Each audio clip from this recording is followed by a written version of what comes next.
Welcome to this Considered Opinions podcast. I'm Dougal. And I'm Celia. Thank you for joining us.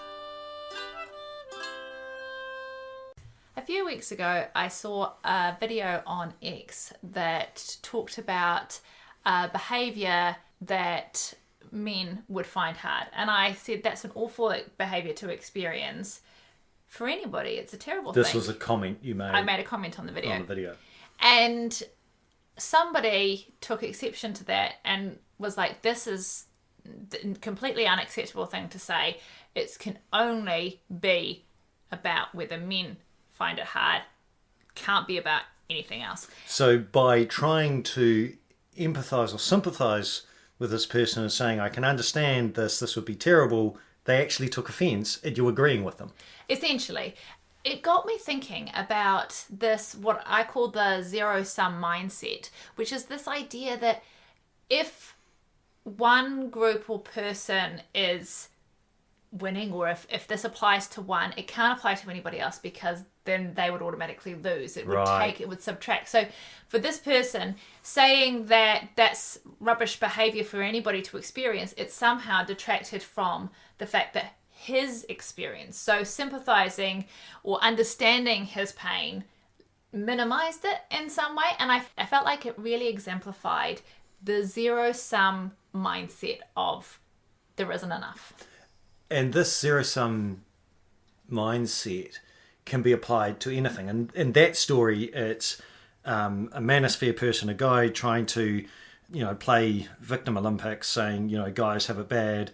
And therefore, his logic is women can't understand or experience that because otherwise it would minimise men. But it could be between races, or it could be between worldview groups, or it could be between industries, or even just simply it could be friends meeting at a cafe and someone has to have had the worst week out and they can't accept that someone else might have had a bad week, or someone might have had a similar week's experience in the past. And so you have this victim Olympics going on. I like it. Yeah, victim Olympics is a very good way of putting it, because it is about this hierarchy. And for me, I think it really shows this idea that if you are winning, or if you have it worse, nothing can be bad for me. Or if you say, oh yes, I understand your pain, that somehow means my pain is less real or less valid. Yes. Where do you think this comes from, this zero-sum game mentality? I mean, is this something that is innate in humans? Is this something that it is a culture that our modern society has developed? I think it's both. Because I think, one, humans are finite, so we tend to apply that to everything. We are aware of our limited number of days on the earth, sort of thing. And so we do apply that to things around us. And the other thing that I think it shows is the transactional nature that our culture is. We live in a very materialist world, so only material things have value. So I think those two things play together. One, we are finite, and two, that we are very value focused and want to put a value on everything. That's how we work out what is good in our modern culture. Yeah, it's like everything has to be either a negotiation or a competition or an argument / debate. And you have to win the negotiation, you have to win the competition, you have to win the debate. And if you don't, well, then you're the loser. And so you're sucked into the always trying to see about how you can get one over someone else. And that is a zero-sum mentality. That's the crux of it. That if we only see things in those terms, of course we're going to be reluctant to share or to empathise or to find common ground. And I think that's the way that we counter the zero-sum mentality that we are all probably have engaged in at some point or other. Yes. Is that we need to be looking for win-win rather than win-lose. This is something that, it's as soon as you say win-win, I think Seven Habits of Highly Effective People, a book by Stephen Covey back in, I think it was the late 80s. And it's, again, it's essentially saying that we need to be, rather than trying to always get one over on people, if we find synergistic relationships, instead of, they've got one thing, we've got another, the best we can hope for is that we keep our one and maybe get their one, and so we have two. Whereas with a win-win situation, you're hoping that with your one and their one, you'll actually end up with three or four, because there's some sort of synergy, because you know something that they don't, or they can contribute something that you can't do, or whatever it is. I think that brings us into this whole looking for common ground rather than fixating on differences. And that's very countercultural, because we are told that our differences is what makes us special. So you want to have some kind of differences along race lines. You might have differences along socioeconomic lines. It might even be something small like dietary requirements. We are focusing on the differences between each other rather than our common ground, things that we agree on. And when we focus on commonalities, it's a great unifying factor, and that's when we get unity. So we'll get, for example, the Freedom Village in Wellington. Yes. What brought everybody together, a desperate group of people, but what brought them all together was being against the mandates. And that was the unifying thing that everybody was focusing on. And I think if we have that, try and look for common ground with people in everyday life, it's going to be a much more positive environment to be living in. And also recognizing that just because somebody else wins, it doesn't mean that you lose. Just because somebody else has found it hard, something particularly hard, doesn't mean your stuff that you found hard is any less. It's not a competition. It's not a hierarchy of good or a hierarchy of grievance. It's that these are experiences that we have and we're allowed to experience. A thought that I had there just listening was that it's not an easy thing to do to seek common ground, because effectively you're being constructive and you're building things up. In general in life, it's very easy to be destructive. It's very easy to fall into the zero-sum mindset. I wonder whether this is something that doesn't come naturally or easy to any of us, that it's probably something that we're going to have to work at and build up as a habit.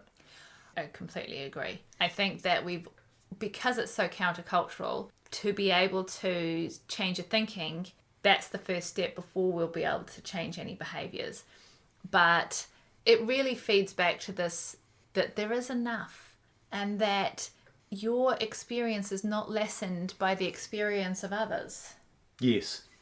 So just because there's two people viewing a sunset doesn't mean that it's any less beautiful. It's not like they can only get half the experience of the sunset. But what you'll find is that people go, well, I saw it first. yeah, they'll find some way. It belongs to me getting one up more than it belongs to you. I've seen more sunsets at this beach than you have. Oh, I saw a sunset in Vietnam, or I sort of saw a sun. It becomes this thing. So then your enjoyment of that sunset might be lessened if somebody else has seen it, or it might be lessened if it becomes this competition of who owns the sunset more. Why does that remind me of that old skit, that Monty Python skit, the four Yorkshiremen? Yeah, it is. It is. But they were sitting around saying, "Oh, back in the day, we had it hard." And the reason why that is funny is because it does kind of echo real life. Yes. In an extreme way, but it does. People can recognise. Oh, yeah, that's the sort of thing. But that whole thing of the four Yorkshiremen that came out, I don't know how many years ago. Yes. I mean, the culture that it is parodying has just got more entrenched in that sort of behaviour. And then we start getting things like, we start getting the division. We start getting division between the sexes. We start getting division between the generations. Like the Four Yorkshiremen between orientations, between lifestyles, between political outlooks. And those divisions that we are then cultivating as being the identifying factors and the sum of our value, those are the things that we are taught to focus on. So what would you say are the important things to focus on when you're trying to build a relational mindset, or trying to resist the transactional mindset, trying to resist the zero-sum game mindset? I think, like we've previously mentioned, you're looking for those win-wins.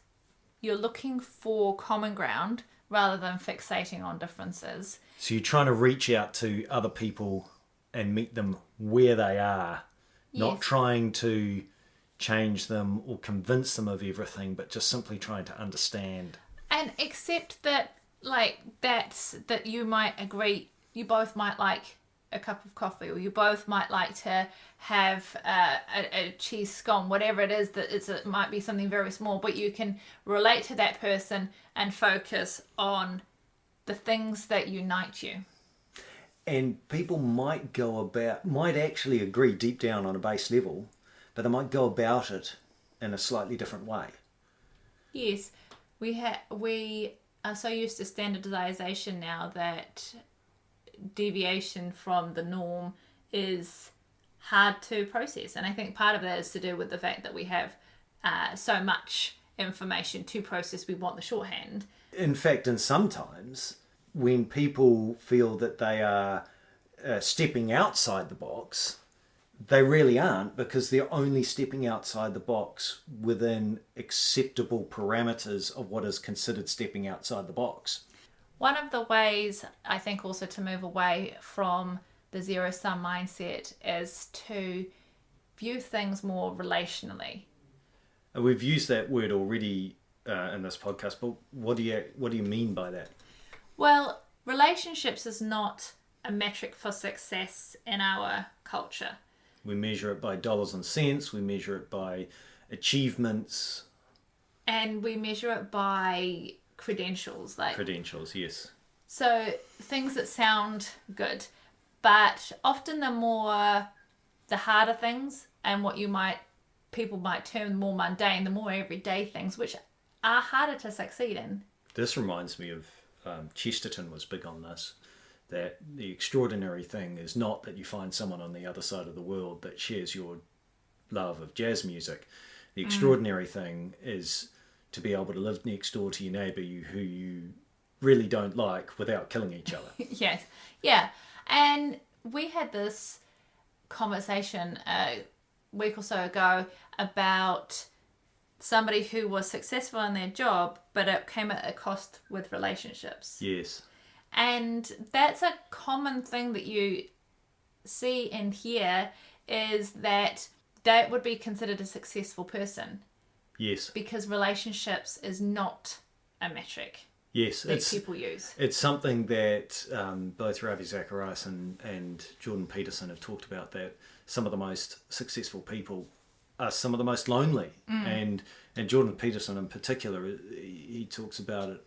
Why would you want to be a successful CEO when being a successful CEO means working really antisocial hours and having no life outside your work? Well, I think that also comes down to one of these things about why people want to feel special, because at the moment that sort of environment is quite you feel more like a cog. Yes. Like a mass-produced cog in a vast machine, and people aren't naturally that. They don't want to feel like that. We naturally want to be in relationship with other people. We naturally want to feel some sort of connection. Maybe that's part of the reason why we have such an anxious society, is because we've lost a lot of the relational values in our lives, or the benefits of living a relational life. Matthias Desmet talks about the free-floating anxiety, and he says that comes when you are disconnected from your community.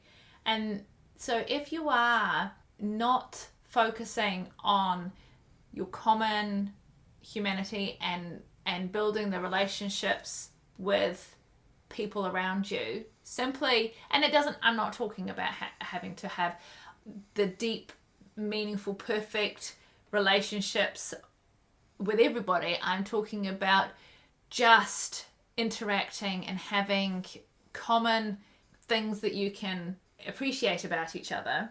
If you don't build up your community in that way, then you're going to be more likely to suffer from the free-floating anxiety. And with that, then you become more anxious, more easily manipulated by institutions. And Yes. because if we are divided, that also benefits those who would like to control. Yes.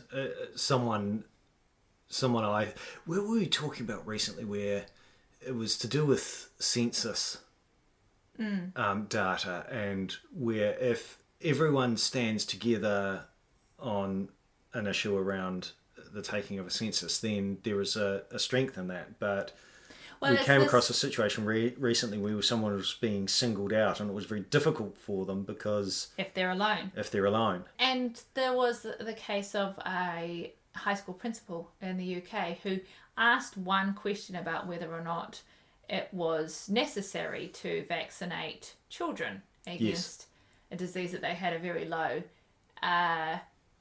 risk from. And